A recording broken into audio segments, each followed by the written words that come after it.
Okay, so thank you so much for doing this interview for us. This is the oral history project for the LGBT Center, and we're just documenting and recording the lives of members of the LGBT community. So my name is Catherine Morales. It's March 29th, 2015, and it is about 5:15 p.m. at the LGBT Center in Harrisburg. So Louie, would you mind saying your name for us and spelling it out? Sure, it's Louie Marven, Louie, Marven, Marven. Thank you. And do you verbally consent to being videotaped? Yes. Thank you. Okay, so to start, if you could just give us some background on your family life, from younger, where you went to school, your occupation, and everything like that. So. Sure, so I grew up outside Poughkeepsie, New York in a town called Wappingers Falls, and I lived there my whole life until I went to college. So I came to Central Pennsylvania to go to Messiah College, and I was there 2003 to 2007. And then I stayed in the area and started working for the LGBT Center, where I now serve as the executive director. So I have 3 siblings. I have a younger sister, Renee, and a younger brother, Tommy. So we grew up together. And then my mom got remarried when I was in 10th grade. And so I got another sister, a stepsister, named Alex. Is this the kind of thing that I'm supposed to be? And so, can you repeat where you grew up again? Sure, Wappingers Falls, New York. Wappingers Falls, New York. Okay, and so you came to Pennsylvania and just kind of stayed. Sure. So I came in 2003 to go to Messiah College. In terms of growing up, can you just explain how you felt growing up, or when you knew that you were different, or in any case how you kind of relayed that to your family member? Sure. So I actually wasn't out until after college. So when I was growing up, I was really involved in my church youth group and in that sort of scene. And so, I guess in retrospect, I can sort of think back about okay, I can document that I definitely was gay and had some sort of consciousness of that, but sort of did a lot of work to ignore those sorts of things because the groups that I was involved in, the faith communities that I was involved in, it wasn't an okay thing to be gay, and so I didn't want to be like those people. And then when I chose to go to an evangelical college, that was also not a great place for someone to come out. So I actually just waited. I remember making a conscious decision toward the end of my college tenure that I was just gonna kind of wait it out and come out afterward. What made you kind of choose a college that would be, if you already kind of had that feeling that you couldn't just come out and couldn't just be?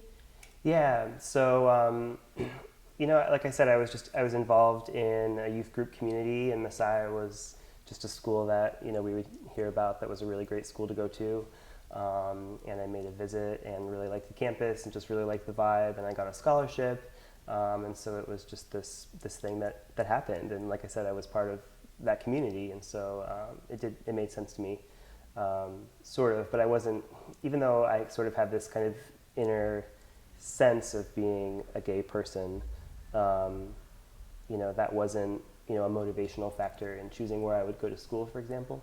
And like I said, I didn't want to be gay. I kind of just thought that maybe these were feelings that if I tried really hard, they would not be there anymore, as opposed to an identity. So I didn't really have that sense of gay as an identity. It was more just this thing that I was feeling that maybe would not be there if I really tried hard. Yeah. Sure, yeah. Or if I was in the right kind of faith communities or in the right kinds of communities, then I could, do something better or be something better than a gay person. So at Messiah, I don't necessarily know how religious it is or anything, Yeah. but how did you feel there? How did you forge relationships? Yeah, so Messiah is just a really interesting place. It's, in the work that I do now as the executive director of the LGBT Center, I sometimes get interviewed about LGBT topics at Messiah, and it's just an interesting thing to explain to folks, because I think, kind of like what you just said, folks don't really know what that's like to go to an evangelical Christian school. I think it's a very particular experience. So Messiah is a really interesting school. I remember some of the youth group members that I went to youth group with were very nervous that I was going there, because they understood it as a very liberal place where people would go and lose their faith. And Oh, really? and so it occupies this interesting place in sort of the evangelical Christian college world, where to certain people it's very liberal and out there, and they talk about social justice and these kinds of things. And then to other people, it's of course the opposite, like, oh, that's a really conservative thing that you would have visiting hours when boys and girls can go in each other's hallways, so that's all, of course, just a different kind of perspective. So, but it's an interdenominational Christian school, and so they did have an overt policy that there was no sex outside of marriage and no homosexual behavior. And so, of course, that was written at a time when, when that language was probably more cutting edge than it sounds now. So it sounds really archaic, and of course it is really archaic. So I think that there's an interesting effort to articulate, what that means and how we live as Christians today. But for me, like, I had a great experience at Messiah for the most part. Like, I met really great people. I felt like I got a really great academic experience. The Messiah has a Brethren in Christ tradition, which is rooted in Anabaptist theology, which has a strong peace tradition. And so that sort of spilled out into campus life and talking about pacifism and social justice.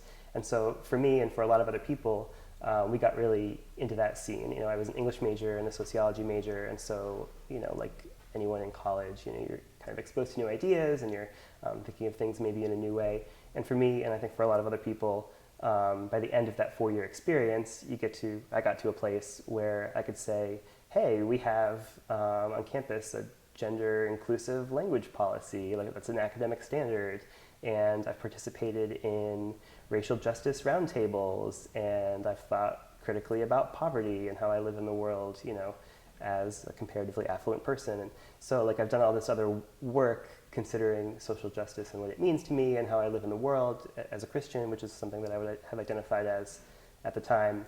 But for me, like I said, and I think for lots of other people, you get to the end of that experience and you think, well, what about this other thing? Like, what about the LGBT community? And so, in any case, something that also happened for me at the end of my college experience was that a group called Soul Force came through with a program called the Equality Ride, and it was just really interesting timing. So that group, Soul Force is a national organization that works to end religious-based oppression of LGBTQ folks. So so they had sort of this youth brand of activism called Soul Force Q, and their flagship program was the Equality Ride, and that was modeled after the Freedom Riders of the 60s, which were a racially diverse group of folks who went to different college campuses that were racially segregated, and just sort of showed up and did direct action and started conversations. And so it was modeled after that. So it was LGBTQ And this was at folks and Messiah? allies. They came to Messiah while I was there. Yeah. So the bus was a group of folks that was bringing this conversation to different places. So in some places, like Bob Jones or Liberty, the Bob Joneses and Liberties of the world, I should say. I don't know specifically what happened at those schools, but they would do things like sort of draw a line in the sand and say, if you cross this line, you'll get arrested. And then they would do some sort of direct action and do like some media thing. For other schools like Messiah, the administration would welcome them to campus and try to demonstrate being a hospitable, loving Christian community. And so they would do some programming. So I was a senior when they came to Messiah, and there was all this stuff going on campus. Like, there was a real sense of anxiety, I think, administratively around how do we construct a positive experience. And so to me, maybe being a little bit more cynical about what that meant, it was clear that, there's that real desire, I think, in spaces like Messiah to to kind of have it both ways, where you kind of stick to your roots and you kind of are a champion for the people who want you to do that, but you also want to come off as being really nice and polite. So I sort of saw that happening. And I was also an RA at the time, and so I think I was even on some like host committee for the group, and so there's all this stuff happening. My friend was asked to be on a panel for a program for 2 of the equality riders and a student and an administrator, I guess. And so they asked her to be the student on the panel to kind of talk about LGBT topics at Messiah in the world. This is fascinating. Yeah, and she agreed to do it, and then sort of told the administration that she, just so you know, she sort of said, just so you know, I sort of agree more with the equality riders than with the school, and then they got a different student to do it. So they sort of said, well, we're just concerned about your safety. So that was the sort of thing that we were experiencing. And there were some of us on campus. And again, this is all before I was out. So to me, this was like an experience of coming out as an ally, right? And which was a very daring thing. It felt like it was. It felt like a really big deal to me. That I was sort of known as a student leader, and that I was an RA, and that I was on this host committee, and that I was thinking about, like, at the end of this culminating experience of being at this college where definitely a dominant theme has been like doing the right thing in the world. How can I do right by LGBT folks on this campus? And so there were some folks who were wearing like T-shirts in solidarity with the group that was coming to campus, and they were really innocuous. They were like 3 couples of stick figures with like a heart over each couple, and then one was like, 2 females, 2 males, a male and a female, something like that. And so a bunch of us wore those shirts What was the the day that they reaction? came, and it was sort of like just a non-reaction, I guess, at that moment. But afterward, we definitely got chastised, or not everyone, I should say, but like I know for me, I did. I sort of got a talking to about, oh, you're checking out in your senior year, and you're a student leader, and so you were supposed to represent the school and stuff, and which I understood. Like I sort of, I guess, expected that kind of thing to happen, which is why we all chose to do it. But I mean, nobody who wore a shirt got in trouble or got suspended or anything like that. I don't want to paint the wrong picture, but it was a really interesting time because the equality riders really, by virtue of being physically there with that conversation, really forced the campus community to ask a lot of questions about who we are, what does this mean, and how do we talk about this? How do we disagree with them in a way that is, kind and hospitable? And then, for other folks, they were anonymous online people telling Soul Force to please come to my campus because I feel really alone. And so there's this really dynamic conversation happening, and I think it was really inspiring. It was really inspiring to see other young people who were just so bold and who were just showing up in spaces like this and having conversations. I had never seen anyone do anything like that before. That was like direct action, activism. So yeah, I think that part of what I was experiencing in the midst of that conversation, campus-wide, was thinking about like, well, what is this rule? Like, what is this rule on campus that there's no homosexual behavior, as offensive and silly as that language sounds? Like, does it mean that, essentially it means that you can't be in a relationship with someone. But it or was just like if you have that, to like press it down. Like if you have that desire, you're not supposed to have it was sort of a transitionary time, I guess, transitional time in the way that Messiah articulated that. I think at the time, I think because of through my eyes, through my experience, because of Equality Ride showing up, it moved kind of the broader conversation to a place of it's okay to identify but not behave, which sounds really silly, but that actually was a significant movement. So it really forced administrators and others to articulate like, well, yeah, what is this? What do we think about LGBT people? What do we think about LGBT students?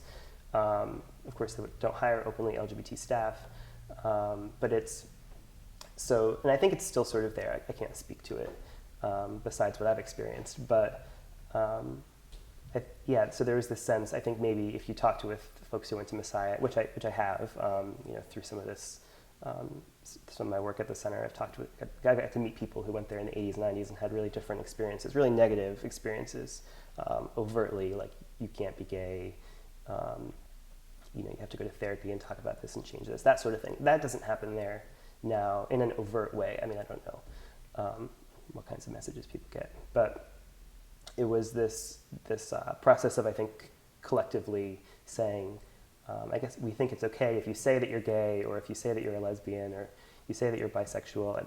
Forget transgender. I mean, folks they didn't have any idea about what that is. That wasn't really even, the language of gay was really the language that folks were using. So I'm sure that transgender students have a... But was there a community, like an LGBT? Yeah, no, so, I mean, the community piece, I think, is really interesting. That was part of the conversation, too. Like, okay, so Messiah and its sort of PR angle on this wanted to, be seen as nice Christian people, right? Who are hospitable to their LGBT student body. And so one thing that Soulforce tries to do is to leave behind a network after they would go through these schools in the Equality Ride. And so one significant way of doing that is to start a gay-straight alliance, to start a GSA. And so I know that when I was there was one, and of course later I found out that there were many different iterations of underground groups, but since they couldn't become formal clubs, and this was even like Facebook just became like a thing, so there weren't ways for people to connect really, and it was scary to kind of seek that out. And so that isolation was really perpetuated by not being able to have something like a club.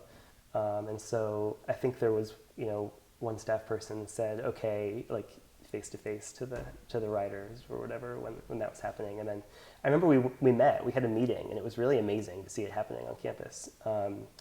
And I guess someone who let us have the room got in trouble or something. So we even met at a married couple professor, married couple's house afterward, which was really interesting.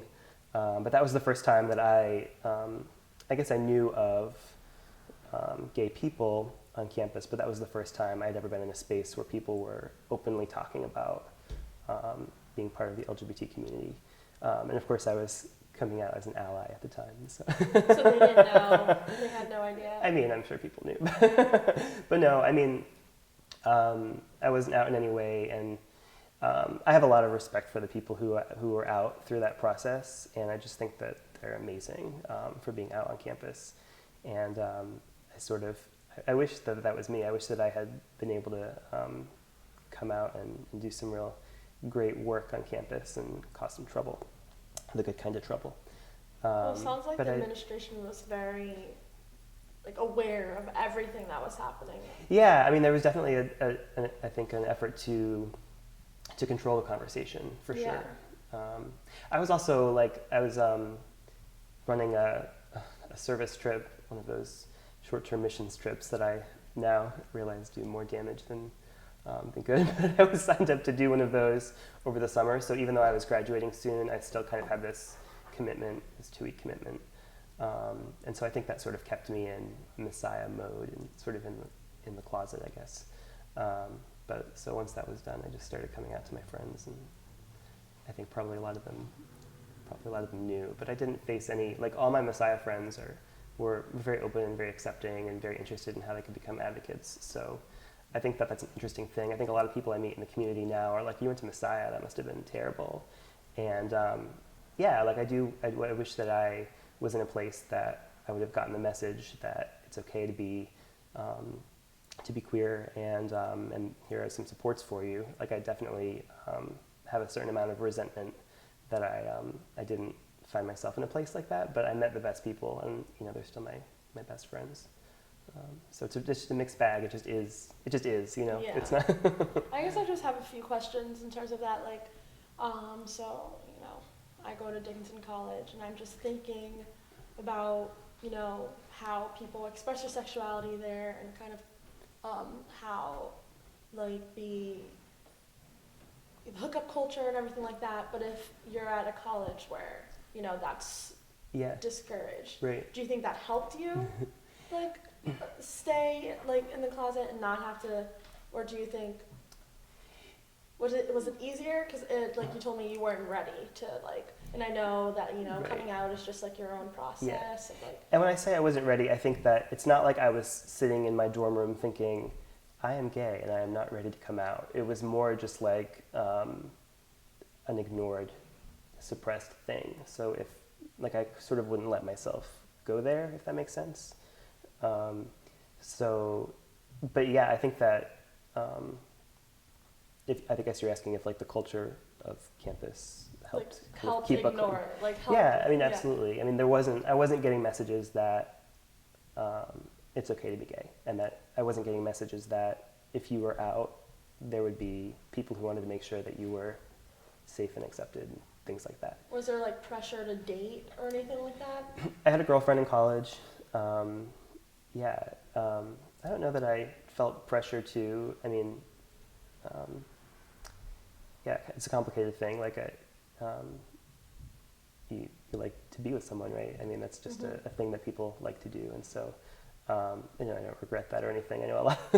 I hear a lot of especially gay men talking about how gross like it would be to be with a woman or to date a woman, and I don't share that opinion or experience. So yeah, I did. It's just my phone. It's fine. Oh. Yeah. So I had a girlfriend in college, but do you guys still talk? And yeah, I mean, not really. Like, we're friends on Facebook. oh, okay.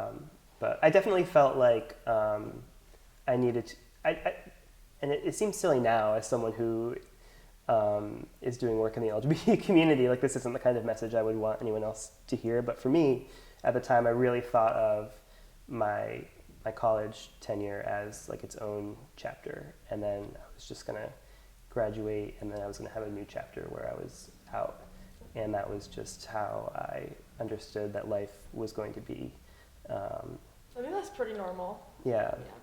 And so, like, I didn't want to totally disconnect from my college experience because I have, like I mentioned, I have so many friends, especially, and I felt like it was 4 years of my life, right? And it was really formative, and I felt like I learned a lot of great things, and I had a lot of great experiences. I got to study abroad. I got to do all kinds of activities on campus, and so I really appreciate all of that, and I don't want to completely disconnect from that, but at the same time, I knew that wasn't going to be my community anymore.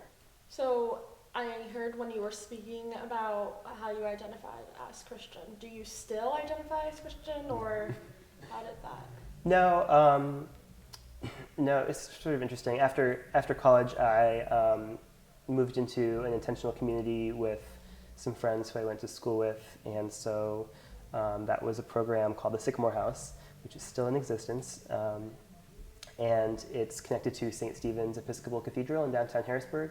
So they had a house that they were trying to use for ministry, I suppose, and the idea was that young people could be taking sort of a gap year and doing service and living rent-free and doing volunteer work in the cathedral community and in the broader community.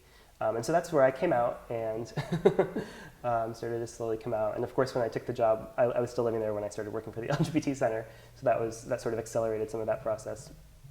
And that was an accepting community. And so I really appreciated that. And I thought that I would continue to be part of that faith community, but just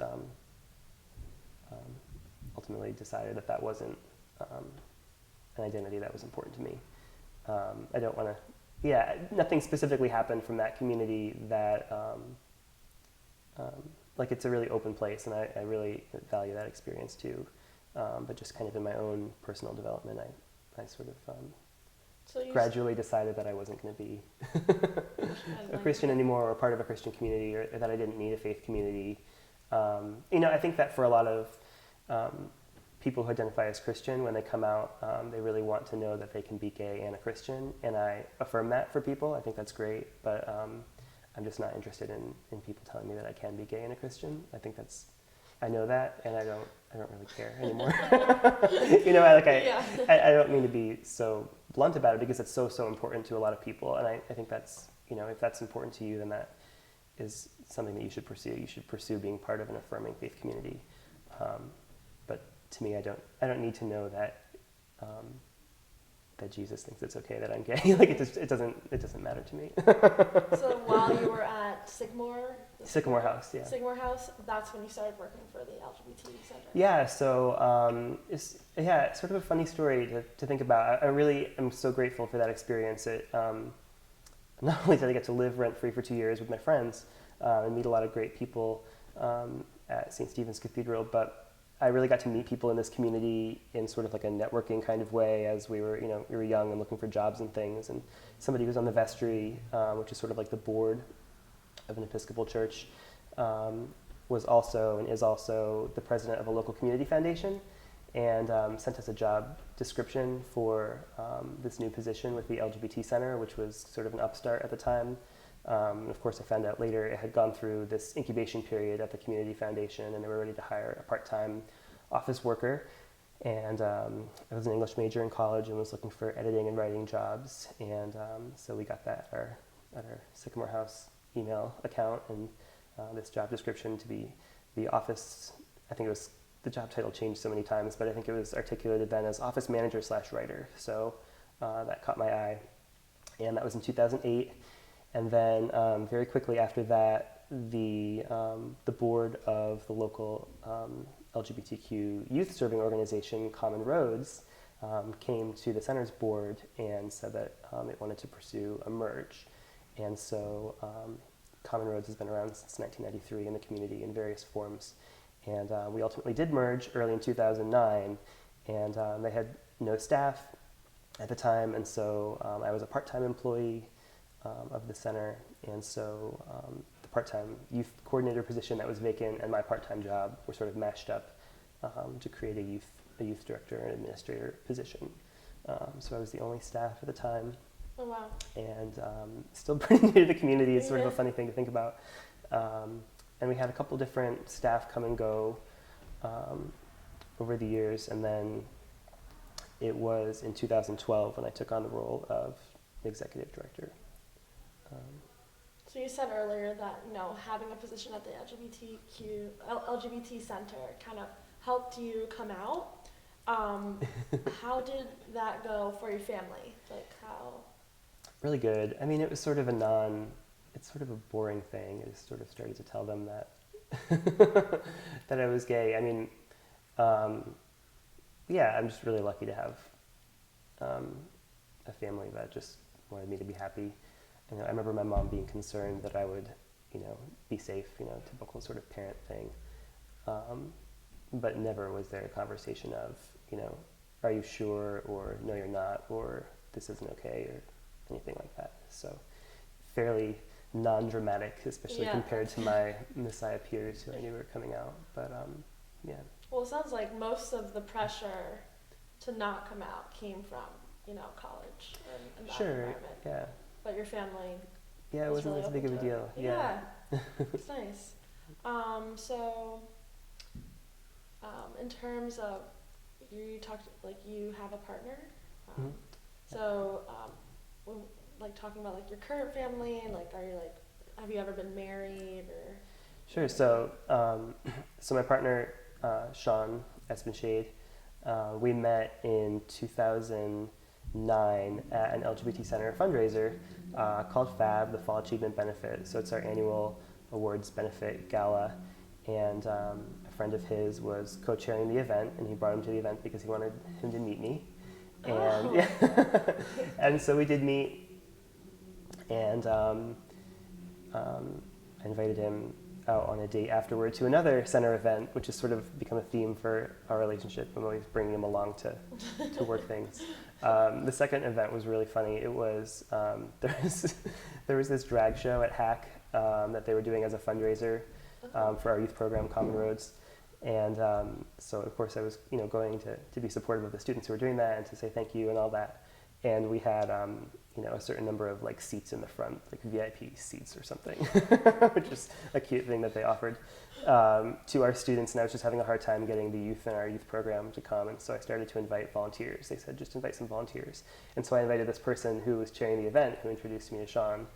And he said, I can't go, but you should ask Sean, and this is his phone number. And so I brought him, and he got this sort of lucky seat on the aisle and got danced with a lot, and which he was a really good sport about, because he's he's just a shy, more reserved person. Maybe not shy, but he's a more reserved person. And so this was like a big thing that he wanted to like be cool on this date, but also not be danced with by the drag queen and sort of be in the spotlight where everyone in the room is looking at him. So that was our first date, which is hilarious. And yeah, so we are not married. We live in Harrisburg together. We bought a house in March 2014. So we live here. Sort of just fast forwarded through. So you said you got married? No, we did not. Oh, you didn't get No, married? I was only saying that because of you asking, but no, we didn't. Okay. So you didn't get married. Is it because I know now in Pennsylvania people are allowed to get married. Yeah.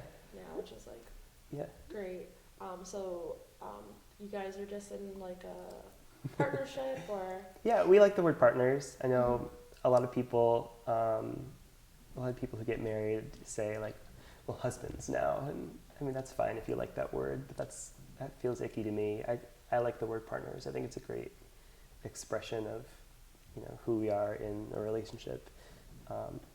Like I said, people can pick whatever words they want.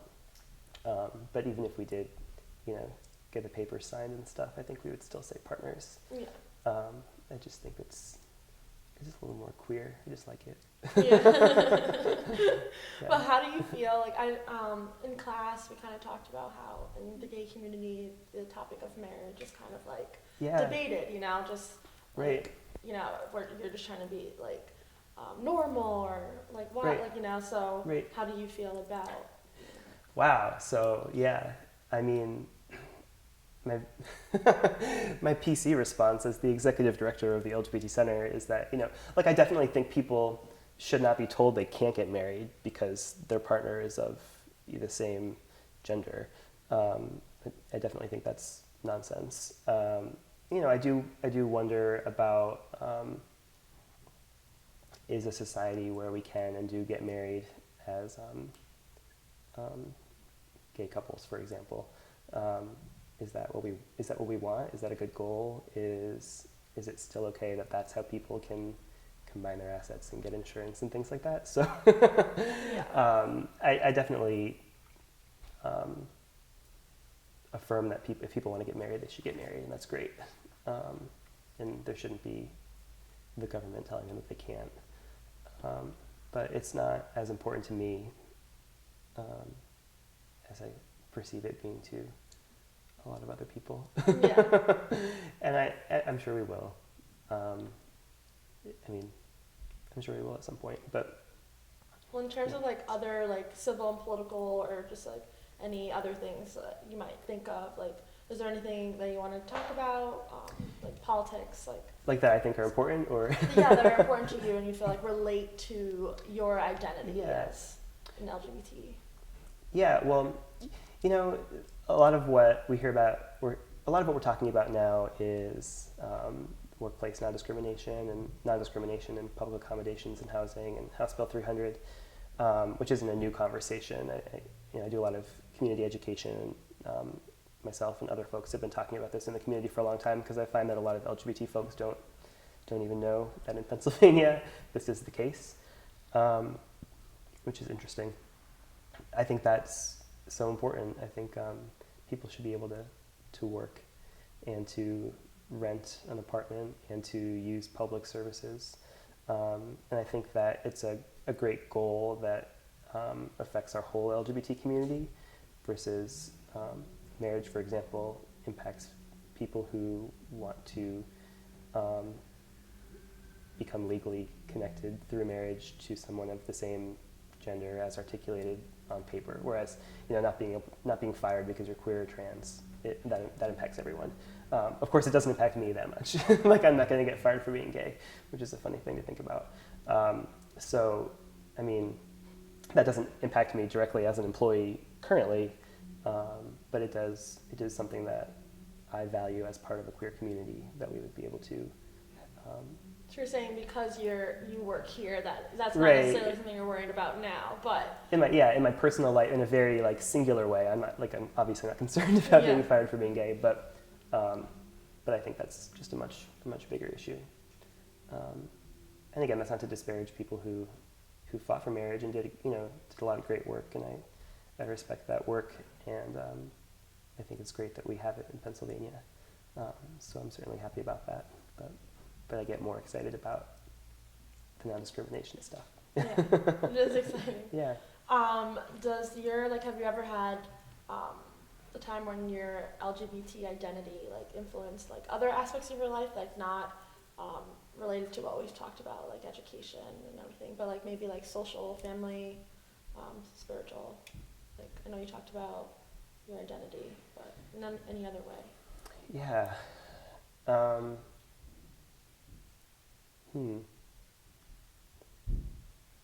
I guess I don't know why I'm having a hard time with this question. Could you say it again? So like, has there ever been a time like, so we briefly talked about your coming out experience with your family, or like your time at Messiah, but has there been a time when like it affected other aspects of your life with your family or just socially, like, I know that you no longer identify as Christian, but just in terms of spirituality, how that's affected? Sure. So, like, I guess being out is not. It's interesting. Like I said, I do a lot of community education. So I do a lot of like training, professional development, that kind of thing in schools and colleges and social service agencies, and talk about coming out as a lifelong experience, and it's not just this. I was in the closet, then I came out, and now I'm out. And so I always use myself as an example when I do that, because people perceive me as a very out person, of course, because I do this work. I comment in the media on LGBT topics as a representative of the center. My name is associated with the center on our website and things like that. And so I'm a really out person. So folks would perceive that I'm out all the time. But I do notice, just walking around, like my partner and I are a lot less likely to be affectionate, holding hands or whatever in public. When we bought a bed, it was a hilarious experience. I wonder if the other people in the store are leaving because they see two guys buying a bed together. I think about that stuff. I like to think that it doesn't stop me from just being who I am, but it's definitely, being an out person is still on my mind when I navigate the world in different ways. And so I very much don't want to be a person who goes and does those sort of domestic things alone, just by virtue of wanting to have a more comfortable experience for everyone. I definitely want to be someone who's pushing those boundaries and making sure that people have new experiences, and maybe kind of the ability for me to do that would make the world better for somebody else who can't in some sort of way. But it is something that that I still do think about, for all the messages of how the world has progressed so much, and we had an experience at our home where one day we noticed a broken light bulb in our backyard, or it's like a deck. It's like a little city backyard that's sort of decked over, and so we saw a broken light bulb, and we thought, that's strange, the wind must have blown it there. And then a couple days later, my partner was up in his office, sort of with the light on. It was before we had curtains. We were still kind of moving and settling in, and so it was dark, but the light was on, so he was sort of visible. And somebody had thrown a water bottle, sort of full of water, at the back window there while he was in there. And so he had told me that this had happened, and so we were like, oh, we have a neighbor who doesn't like that we're here, and maybe that's what the light bulb was about. Don't want to make assumptions about anything, but all right. So we're sort of on our guard about that. And then one day, I guess within the same week, I was out back and sort of fussing with plants, I guess, fussing with our little herb garden, and I started to hear I guess so there's the back of other houses, in the other row. So I started to hear a sound from the porch, the kid whose bedroom is there would open it and make a noise, like a ha kind of sound, and slam the door, and he's, okay, kid just being dumb. And then I started to hear things falling on the deck, like what sounded like coins dropping, like he was throwing them on the deck, and so I'd hear them drop. And so, and then Sean came out, and I was sort of saying, like, this is a weird thing that's happening, right? This person is sort of taunting us. And another coin hit the deck, and I sort of wheeled around, and I yelled something back, like, all right, that's enough. And then he yelled fag back at us. It was like, whoa, like that was, yeah. So that was just a really jarring thing, of course, to hear, but also like we live there, and it's not like somebody that you're passing in the street or something. It's like that person lives there and we live here, and that just happened. So it was a really... Do you have a lot of experiences like that? No, not at all.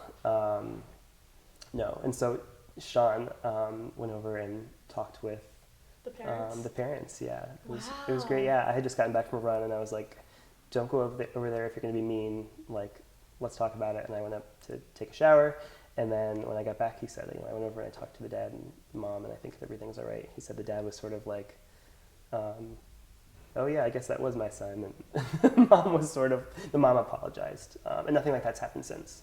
So that was a great outcome. I mean, if we're gonna have neighbors, right? We want I want to be part of the community that I live in, and I want to have good relationships with the people that live around me. And so I thought that was, given that some people have these feelings toward us, apparently, I'm glad that at least something could break the ice and give us a reason to be introduced to them as nice people who just don't want to be having things thrown at them. So do you feel like you're kind of like in your neighborhood, like people are aware of your identity? I mean, I would guess. Yeah, I mean, there's other LGBT folks in my neighborhood, and I feel very safe. I mean, that story sort of, as on its own, sort of paints a very negative picture, but that was a singular experience. And, Okay. we like our neighbors a lot. Yeah, that just came to mind because you were asking sort of in other places, and that just popped into my head. Are there any like other important events or turning points in your life that you've had? Yeah, wow. So,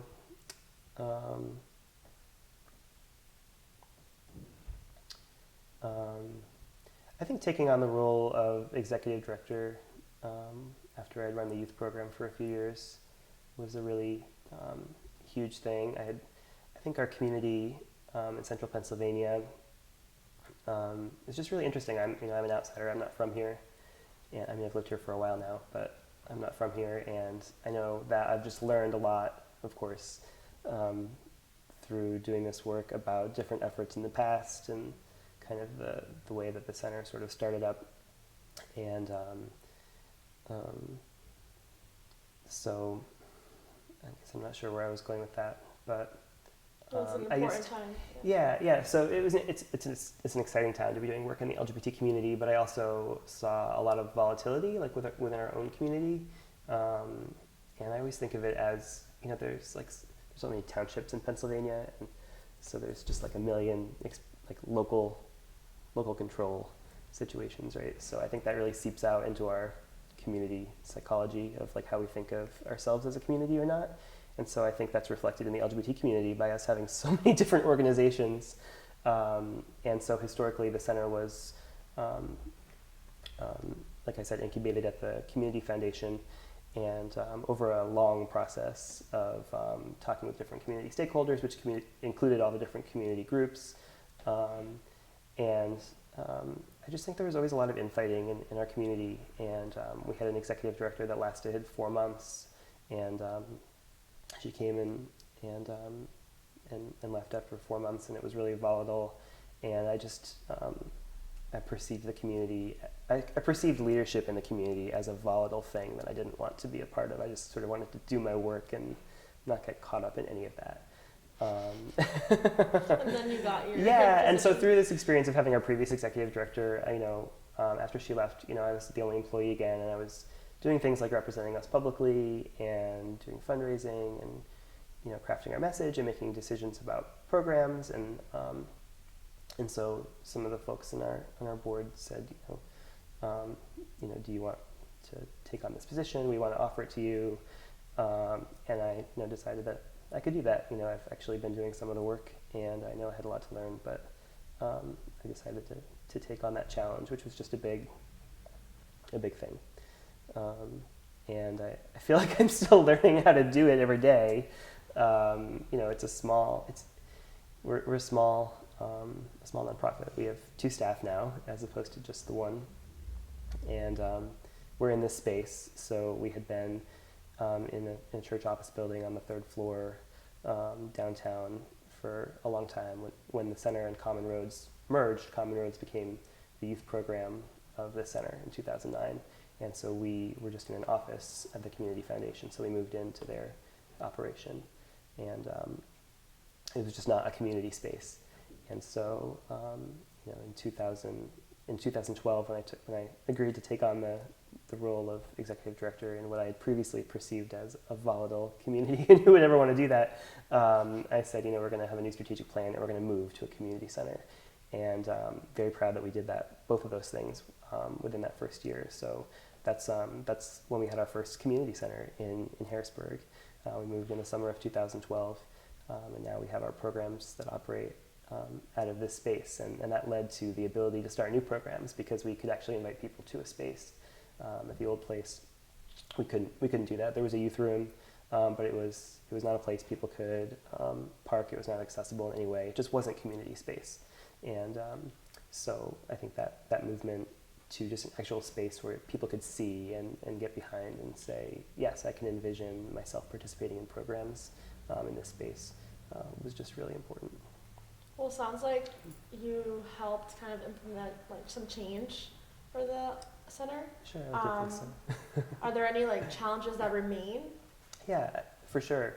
I think that it's a huge volunteer undertaking for anyone who's involved in the center. So I'm paid staff, we have one other paid staff, so we just can't do all the work that needs to be done. And so our board members, our volunteers, just commit a lot of time and energy and money to make sure that we can be here. And I think that's challenging, because folks can burn out, and we have folks have limited resources, limited capacity, and so that's always going to be a challenge. Funding this work, I think, is a really big challenge. We are driven mostly by individual donors, which is really exciting, because we're really of the community, but that's also a lot of work, and that's also really challenging. So I think that the scale of what we're trying to do, sort of in the face of limited resources, is always going to be a big challenge. But, yeah. So I think we touched upon a lot of the things on the list. Yeah. Do you have anything else that you feel like we've missed, or anything that you feel like you want to really talk about? Yeah. That we haven't gotten to? I don't know.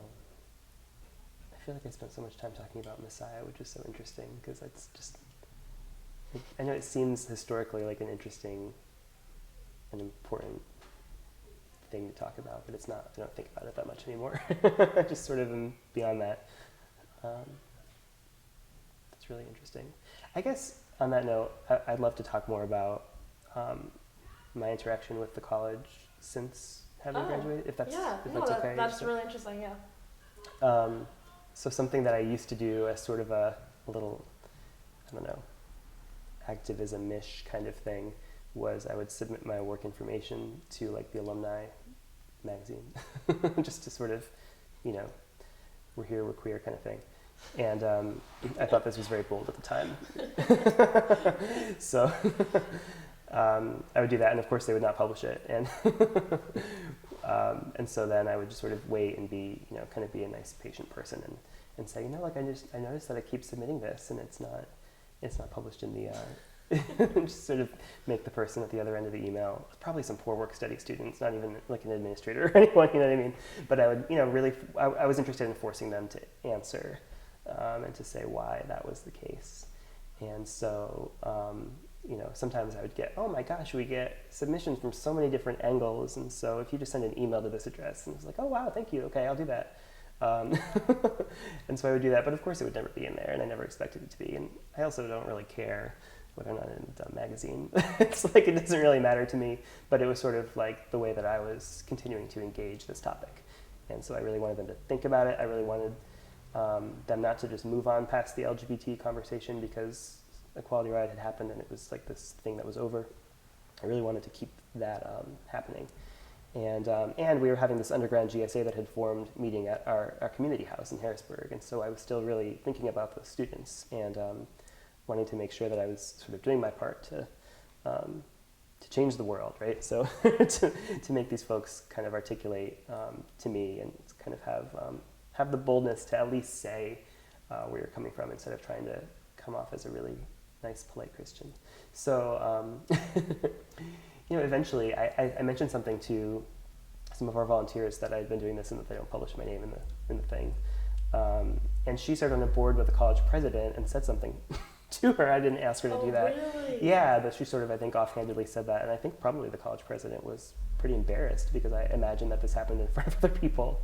And so I got some outreach, and the president, she reached out to me. She sent me a Facebook message saying, my friend so-and-so told me that, this thing happened and that you're upset about it. And I would hope, based on our past relationship, that you would come to me with any grievances. And so so if you ever want to talk about it, let me know. And I said, well, you can certainly understand that I don't feel totally connected to the college, but sure, I'll take you up on that. Like, we can have coffee and talk about that. And so we did. And I sort of said, when I was a student, the things we kept hearing were that, this homosexual behavior policy was sort of like the alcohol policy, and that it's not saying that it's wrong to be gay or that it's wrong to drink alcohol, but we're asking that you abstain from this behavior during the 4 years that you're here. And so I said, if that's the case, and I, as far as have followed these rules, like, how far does the long arm of Messiah reach out and govern my life now? Like, I'm using the skills and knowledge that I learned in my classes and in my experience at Messiah, and I take that to work with me, and I'm doing social justice work locally in the community.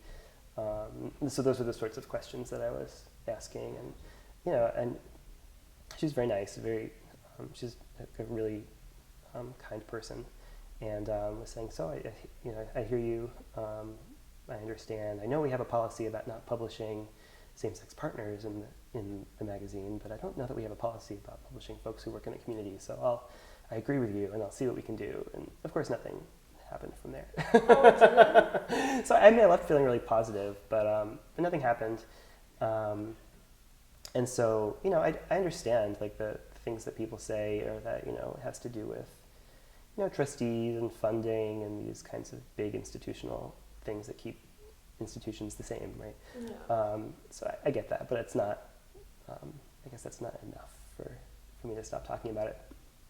Then a couple years later, there was a student who was in the news for having experienced some negative things on campus related to his being out, which was just cool.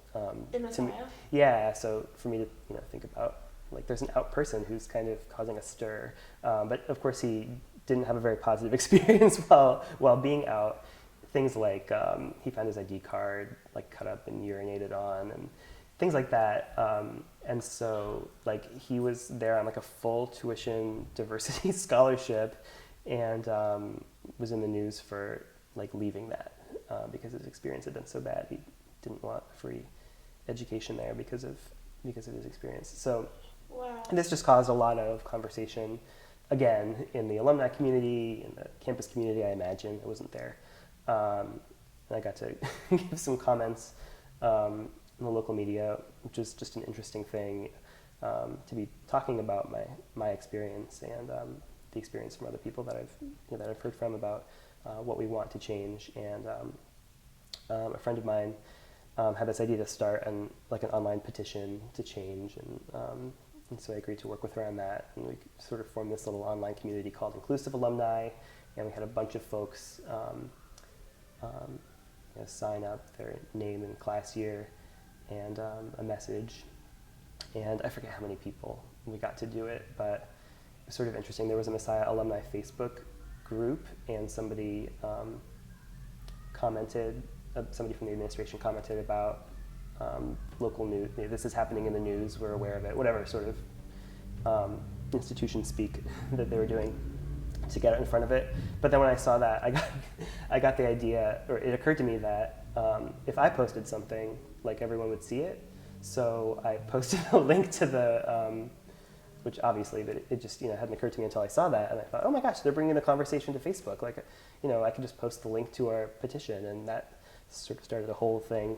But that helped us reach people from other classes, and so people were coming out and sharing their stories through this little comment field that we had on the website, talking about how amazing it is that there's that they feel a sense of community with the Messiah community, that they feel like there are others. I had people privately message me on Facebook saying that one person messaged, I'll never forget this, one person messaged me from a different country. He lived overseas and said, thanks for what you and everyone are doing on the petition and on the visibility. I can't sign it because even though I don't go there anymore and live in a different country, I still just don't want to put my name out there and be associated with the school, and I'm afraid for the backlash, and I'm just not out enough to do that, but thank you for doing this. So did that person identify Sure, as? right, yeah, so this was a gay person who said, hi, I went to school with you, I don't know if you remember me, but I'm gay, I live in a different country now, I just want to say thanks for doing this. I'm not going to sign the petition because I'm not out enough to put my name on it, but just thanks for bringing this conversation to the public. And so, That felt really good. yeah, it was, and things like that, to me, like I eventually came to a place where I don't really care what Messiah does. Like, I really want students there to be safe and to not have negative experiences coming out or being completely authentically themselves and not facing violence or any sort of negative things for being LGBT.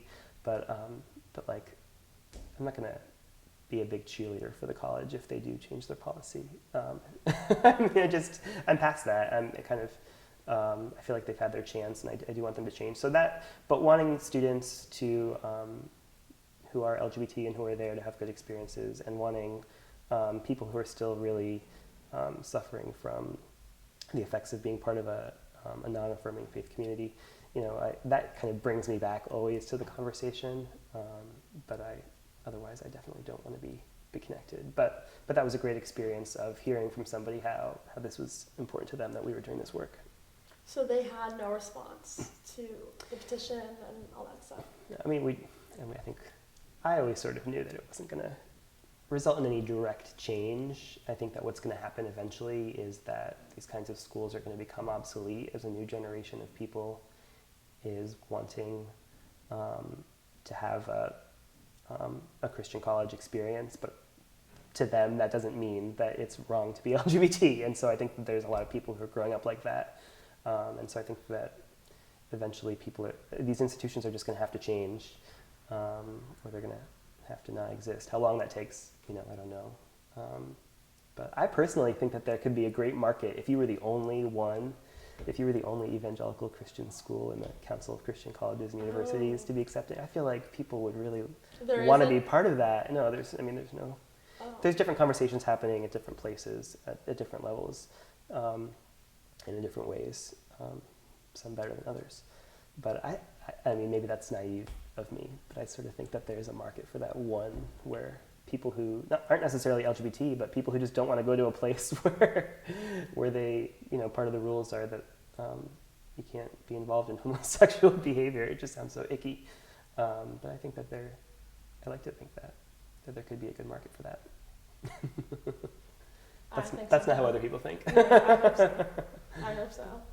I think that's all. Like, if you have anything else to add. No, I feel like I've done a lot of talking about myself. So. Some good talking. Do you have any material for the LGBT community that you might share with us? I know you work here, so you probably have donated. Yeah, I don't have anything right now. I've been, anytime we go through documents and old stuff, we always have a trash box, an LGBT History Project box, and a Keep Here box. So we're always giving new stuff. And actually, now that I'm talking about it, I really should try to track down some Messiah-related archives for the archives, but since I work here, that's always on my mind. Yes. So. Yeah. So I'm sure you'll get to Yes, it. sure. Do you know of any others that you think we should contact and interview? Yeah. So. Yeah, I do. Yeah, and this is something that I'm kind of always Do you want? telling people about. But do you need You to can get tell it on us camera? like afterwards if you'd like, or I don't know if you want the names on record, but. Sure. I mean, I sort of have a pipe dream of having a whole like bunch of Messiah alumni telling their stories about what they've done on campus and in the community. Yeah, so. I think that'd be cool. Like maybe you could email probably the names. Sure, I can do that. Yeah, And then we have an I'll underground like Facebook group too, like Yeah. a secret Facebook group. So. And then they'll just get contacted. Of course, like it's all volunteer, so it's not like Right. an obligation. But if they're interested, that would be Yeah, really absolutely. great. Okay, so if you could just Yeah. sign this consent form, Great. and just like put all your information. That was really fun. Thanks for interviewing me. Thank you for being so like willing to talk. You're very open. She's 20.